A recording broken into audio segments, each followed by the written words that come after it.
Again, here is a very interesting question that was asked in JEE Advance. The question says a slide with frictionless curved surface. This slide, which becomes horizontal at the lower end, is fixed on the terrace of a building of height 3h. This is the building of height 3h, and the slide is fixed on the terrace. Okay. A spherical ball of mass m. This is the small ball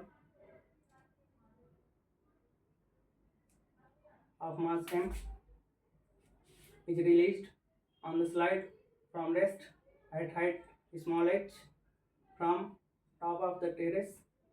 This is small h, and this is released from this point. The ball leaves the slide with velocity u naught is equal to u naught x cap in x direction and falls on the ground at distance d. Here it hits the ground from the building, making an angle theta with the horizontal. It bounces off with the velocity v again and reaches a maximum height h1.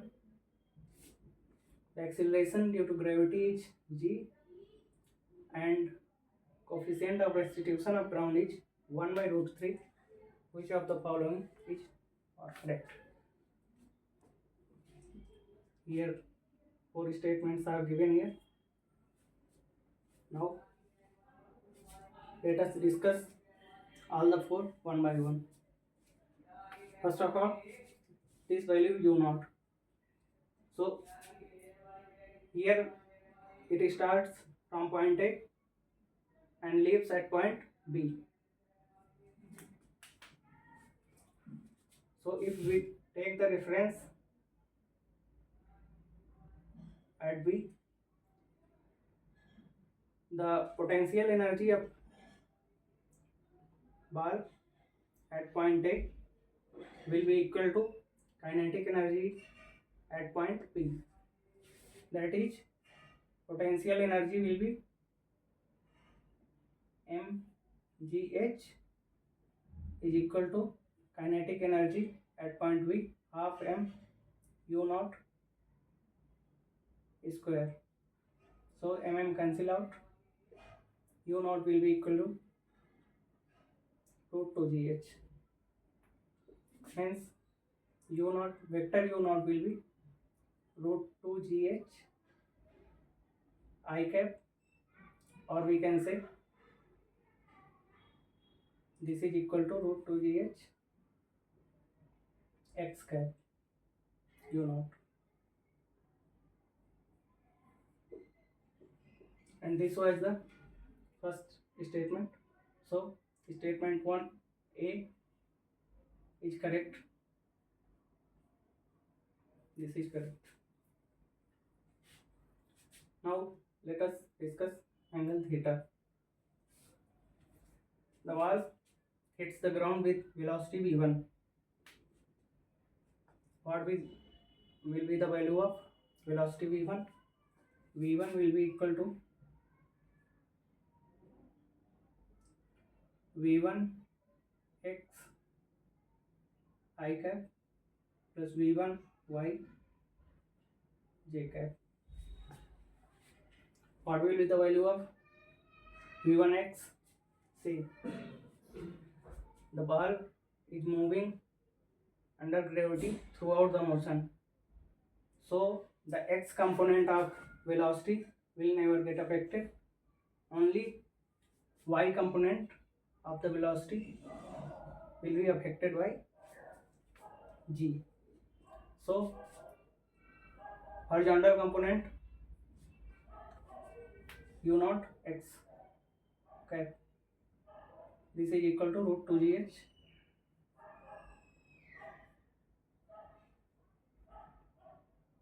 I cap.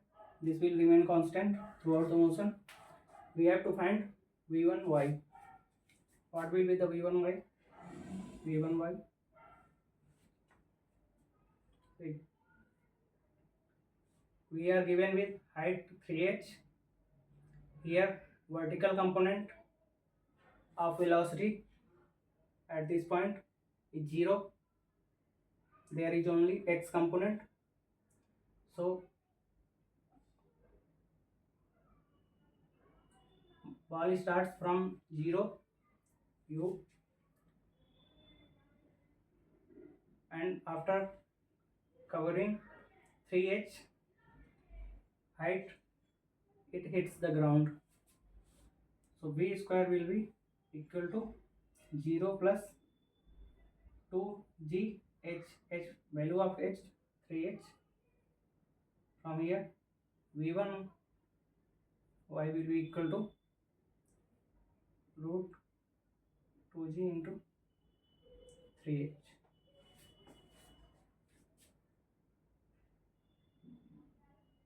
This is 2g into 3h j cap.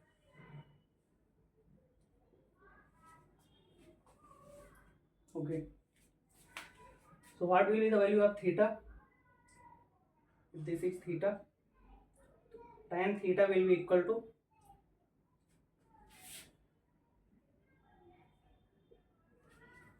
vertical component of v1 upon horizontal component of v1. Vertical component is 2g into 3h and horizontal component is 2gh. 2gh cancel out. This will be under root 3. So value of theta will be 60 degree here. You have given 60 degree. So statement C is also correct. Fine. Now what will be the value of v? What is v? Here it bounces off with velocity v. Again v will be equal to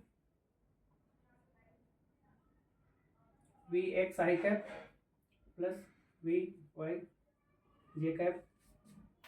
As I said earlier, x component will be constant throughout the motion after point v. So this will be again root 2gh I cap. Now what will be the value of vy? Okay. So vy will be equal to, as the coefficient of restitution of ground is 1 by root 3, so this will be 1 by root 3 times v1 y component of v1 into root 2 g into 3h. 3 cancel out. This will remain root 2 gh. So this will be root 2 gh j cap. So value of v will become root 2 gh I plus j or x cap y cap, but here given x cap minus z cap, so this is statement is wrong. B is wrong here. Now we have to find the value of dy h1. dy h1. What will be the value of d? D will be equal to u naught into time of flight. And what will be the time of flight? Again, from formula h is equal to ut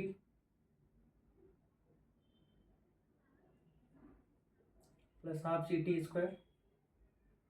U is 0, h is equal to 3h.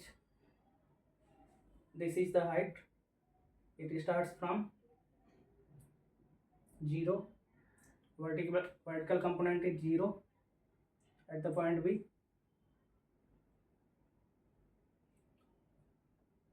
half g t square. So time of flight will become root 6h by g. D u naught will be root 2gh and t will be equal to root 6h 1g. This will become 2 root 3h. So value of small d will be 2 root 3h. Now we have to find value of small h1. This, see, at this highest point, the vertical component of v, this will become 0. So from formula v square is equal to u square minus 2gh, v will become 0, u will be vy square minus 2g h1.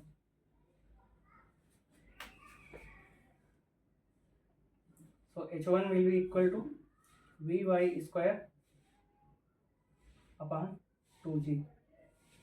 What is the value of vy? This root 2gh. So vy square will be 2gh upon 2g. 2g cancel out. So small h1 will be equal to small h. This will be equal to this. So from here dy h1 will be 2 root 3.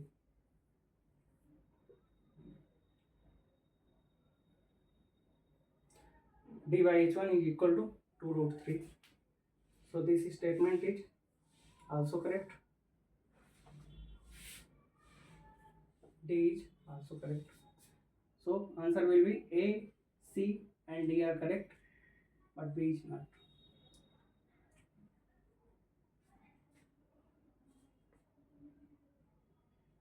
This was also a very simple question that you can easily solve in hardly 30 to 40 seconds. Thank you.